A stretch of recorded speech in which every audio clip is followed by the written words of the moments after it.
Welcome back to the channel, everybody. It's been pretty exciting around here. Over the weekend, we got 16 inches of snow, but that's not really the big news. We finally filed for a demo permit. Today, I'm going to walk you through what it takes to get a demo permit in our city and exactly what that means. The demo permit is what actually allows us to tear down all or part of a building. We actually filed for a partial demolition permit. There were a bunch of reasons, but we basically decided that we could save a portion of the building, and so we're going to do that. There is a separate permitting process for us to go and get a new construction permit.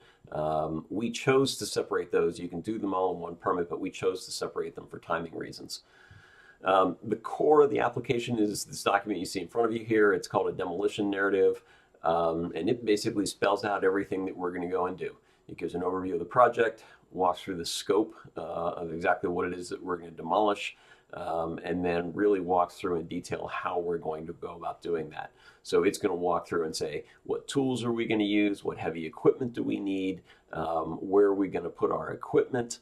How are we going to protect our workers? How are we going to protect the buildings around us? And what are we going to do with all the debris once we're done? How are we going to haul it away and dispose of it? So it really does give the city a pretty complete end-to-end picture of exactly what it is that we intend to go do. The rest of the packet is a series of architectural drawings. This particular slide is what's called a site plan. This shows the survey. We had a licensed surveyor come out and do a complete survey of the parcel, and that's what this drawing is. It shows our building here in the middle, and then the neighbors on either side. This is the frontage street out here, and there's an alley behind us. The planners use this as they're reading our demo narrative to make sure that they understand what it is that we're going to go do and say, yeah, you got enough space to pull that off, or hey, I don't know how you're going to stage all that equipment in the tiny little backyard that you have, and they might have additional questions. So it's a really helpful document for the planners to look at as they're reviewing our demo narrative. The other core piece of the submission is actually the architectural plans. You are required to submit plans that are reviewed and stamped by an architect. So what I did was actually to download some software and draw these plans up myself, and then submitted it to an architect. He reviewed them and then was comfortable signing off on them. You'll see that we've got the floor plans here, and this is a side view of the building. We are going to be tearing off the back portion of the building.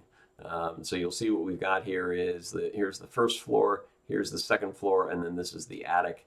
The back portion is the part that was damaged in the fire, so that's what's going to be coming down. In our demo narrative, we talk about this at length, how we're going to use hand tools to take down most of the second story. Then we'll bring in some heavyweight equipment to tear down the first story and haul all the debris away. This is just another view of it. We do intend to salvage the foundation of this. There's just a crawl space underneath, so we don't really need to worry about backfilling, but we're going to save the foundation and mostly build on top of that when we get to the new construction phase.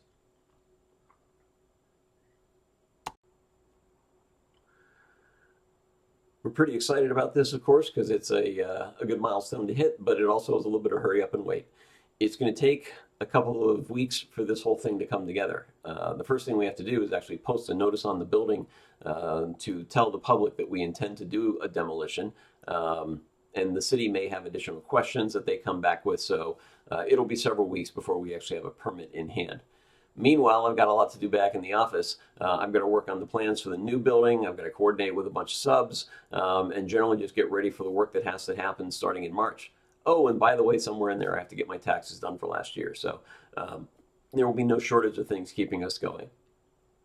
Meanwhile, the thing you want to do if you want to stay up to date on what we're up to, hit that subscribe button, or follow us on social media, and that'll get you notified every time we've got a new video with an update to the project. And if you're out there working on your own building, make sure you do your best work.